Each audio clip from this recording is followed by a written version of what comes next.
What's up, everybody? It's another WaitingForNextYear.com podcast. Third day in a row of me going solo. I'm sure you guys kind of noticed that the last two were solo.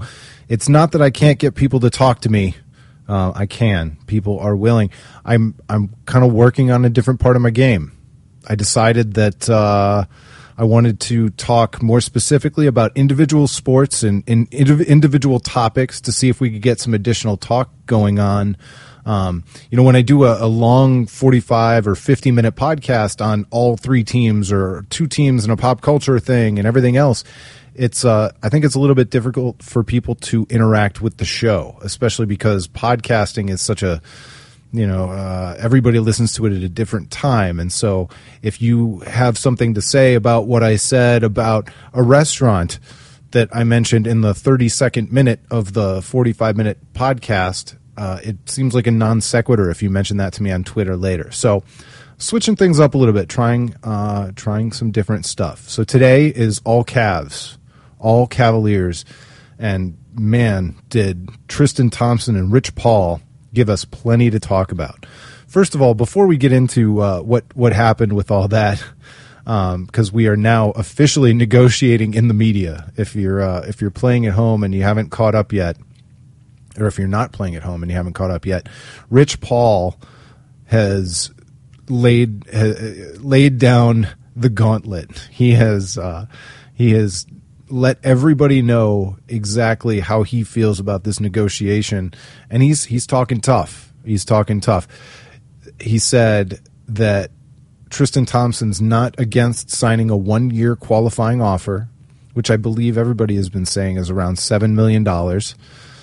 And that 1 year, by going through that 1 year, then Tristan Thompson would be an unrestricted free agent able to test the market when the salary cap skyrockets, and a whole bunch of suitors, a whole bunch of teams would be out there willing and able, presumably, to sign a useful role player, a very useful role player. It's so hard to talk about Tristan Thompson because, whenever a guy does not excel on the offensive end, offense is what we kind of count on most when we look at stats. And sometimes I wonder if maybe we just haven't captured defense effectively yet. I mean, we know it exists, so we know it's valuable, but we still seem to kind of undervalue it when we talk about these kinds of players. It's kind of like what the Browns were complaining about, that in training camp, the only cheering that goes on is when a big offensive play is made, a giant pass over the top of the defense for a touchdown. And, that's always struck me as kind of funny since I've been covering training camp because, obviously that's not necessarily a good thing. Especially for a team like the Browns that's going to be defense first. But it's the same thing in the NBA with defensive first players. Obviously it's worked on occasion for guys like the Worm, Dennis Rodman, or I almost said Ben Gordon. No, it's the center. Ben Wallace, not Ben Gordon, Ben Wallace, who the center who got the giant deal from Detroit, and then he spent some time with the Cavaliers, and just a rim protector and an intimidator on defense. But largely, I think that still gets undervalued, and certainly some people will say that power forwards and centers, anybody who's tall, gets paid a premium.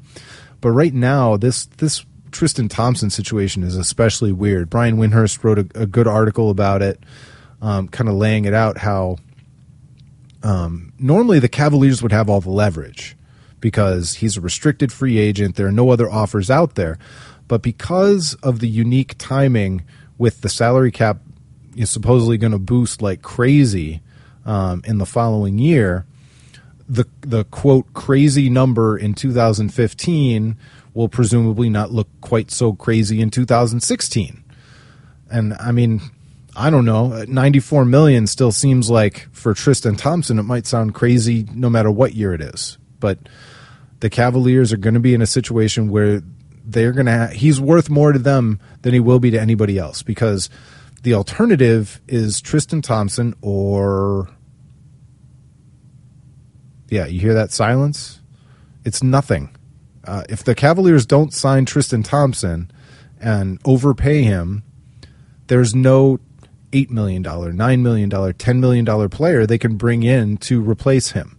So even if Tristan Thompson isn't worth 16, 17, up to $20 million, which I think we all pretty much agree that he's not worth that much money, to the Cavaliers, he is worth that much money. And that's the leverage play that Chris Paul is playing today, saying, not only is Tristan Thompson worth this to you right now, Cleveland Cavaliers, but you're gonna be faced with a future of nothing if you don't get this thing done.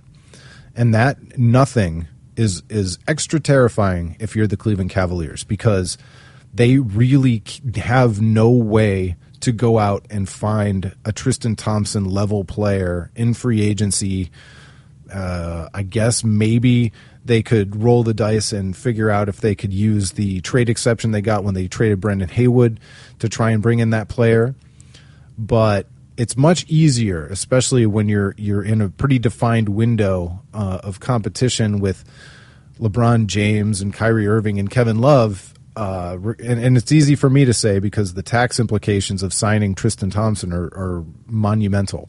But it seems to me that if you're going to enter that window with LeBron James and all those other players, you're not going to let even a huge amount of money, professional sports money, get in your way. This is an all-time legacy determining kind of period. LeBron James coming back is part of building a legacy for the Cleveland Cavaliers that could last Dan Gilbert's entire lifetime.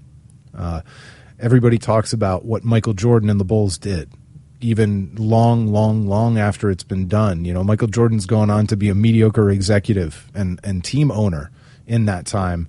And he played out his final days as a Wizard, and the Bulls still carry that positive viewpoint of being the champions, and that historic championship legacy lives on in Chicago. That's what is kind of at stake. And I know it doesn't come all down to Tristan Thompson, but dude, he's a piece. He is a piece for this Cavaliers team, regardless of whatever else they do. If they win the championship this year, and if they really compete for the championship this year, they could sure use Tristan Thompson. And so is he worth $20 million a year? Is he worth $94 million for 5 years? No, absolutely not. But when the alternative is nothing, it's really hard to question Rich Paul and his leverage tactics. But the interesting thing that I've also read kind of around, and I did my own research, is this is becoming a part of Rich Paul's playbook. I mean, he did this exact same thing with the Phoenix Suns and Eric Bledsoe a year prior. And I read that and I was like, okay, well, that makes some sense. But then I really dug in and I found an SB Nation blog called Bright Side of the Sun, and they kind of laid it all out there. And I'm going to read some of this. Let me know if any of this sounds familiar.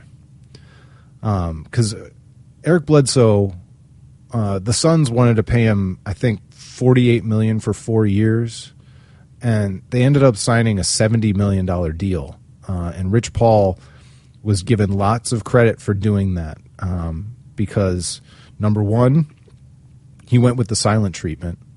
He didn't really even talk to the Suns. He shut down negotiations, stopped talking to them, and it was all kind of handled in the press through sources, which is a popular way to get things done in the NBA, I guess. So they write, how did the sides get to $70 million? What was the path that led the quote fair deal to a contract that seems to be largely pantsing of the Suns organization? These negotiations just seemed to go sideways. The Suns had already inked P.J. Tucker to a fair contract early in free agency. Then they signed Isaiah Thomas. I'm paraphrasing now.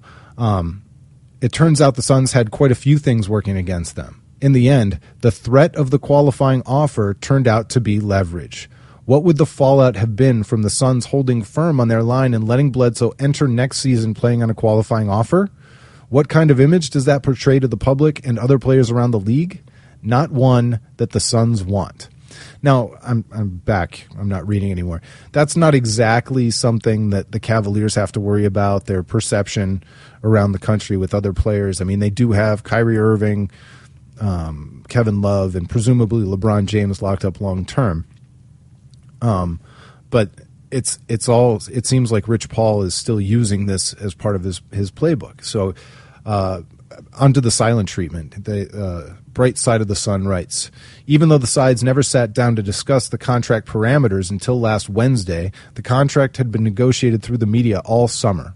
Paul used his sycophantic henchmen to leak rumors and information, quote, information. Bledsoe probably innocuously fired a shot at the Suns about their tactic of using his restricted free agency status against him. That was the extent of what slipped through their embargo.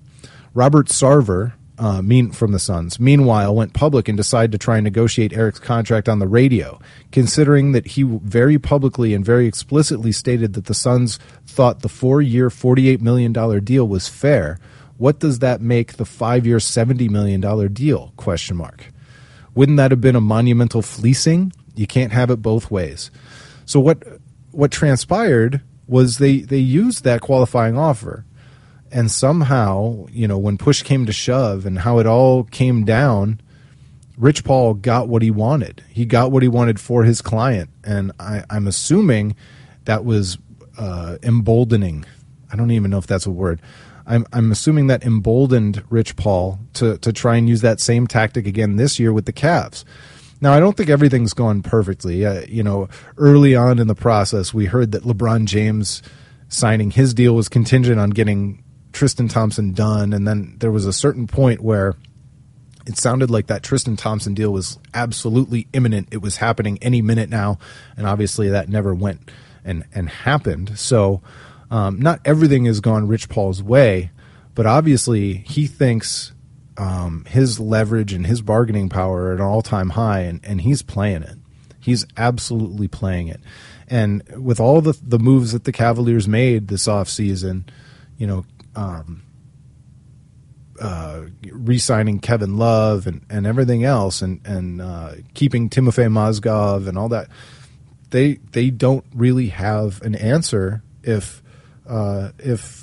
Tristan Thompson somehow leaves after 1 year. The Cavaliers would enjoy his services for $7 million for 1 year. But who knows what that does to his performance? Does that make Tristan Thompson the best possible player he can be? I don't know. Nobody knows. Maybe they get the best of Tristan Thompson, but then after he's gone, there's absolutely nothing that they can do. They can't go out and sign another player because they're over the cap, and they will be over the cap, and there's nothing they can do. Even if LeBron James opts out again, and the cap goes skyrocketing. The cap, it's complicated. I don't even understand it all, but there's like a cap hold on LeBron James, and so it's not like they could go and sign a free agent while LeBron is opted out, and then LeBron comes and signs. They thought of that. I mean, if you thought of it, they thought of it. So you can't just kind of game the system. Certainly not as much as you used to be able to.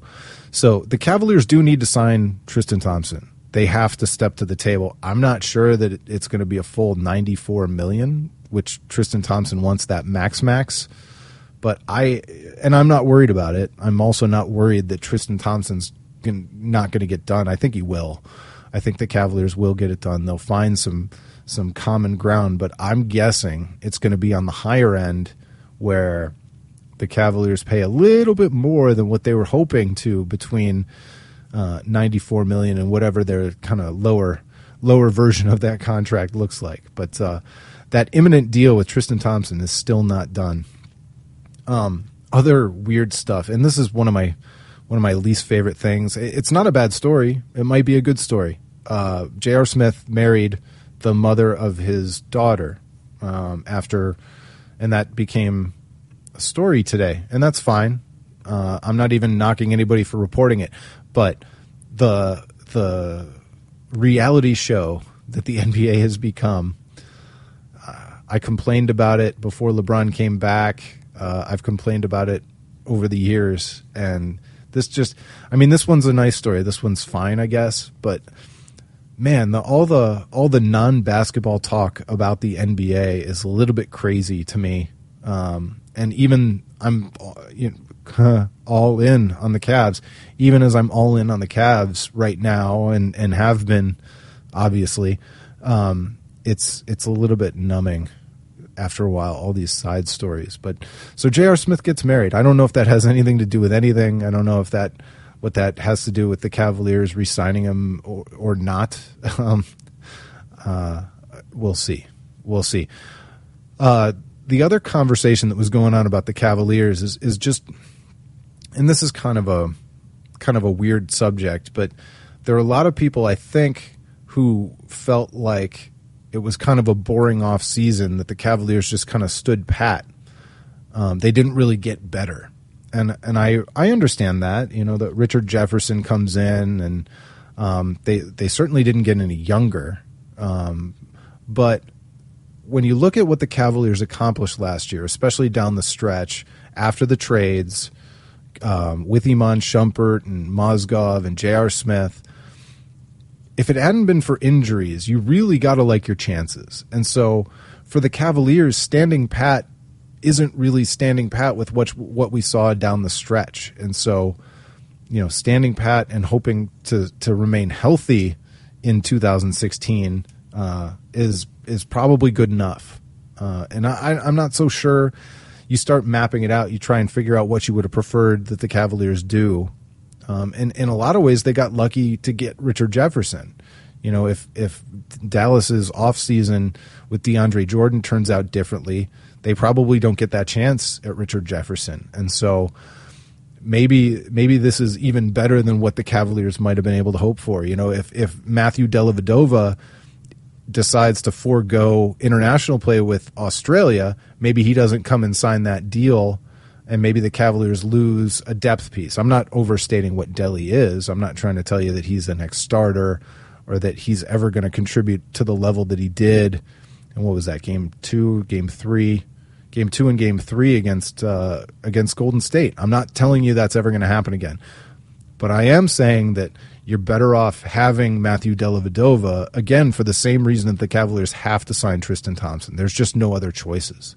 It's kind of an off season without choices. And I know that probably it's all good stuff. This Cavaliers team is one of the greatest NBA basketball teams ever assembled, top 10th percentile or whatever. It's an all-time great team.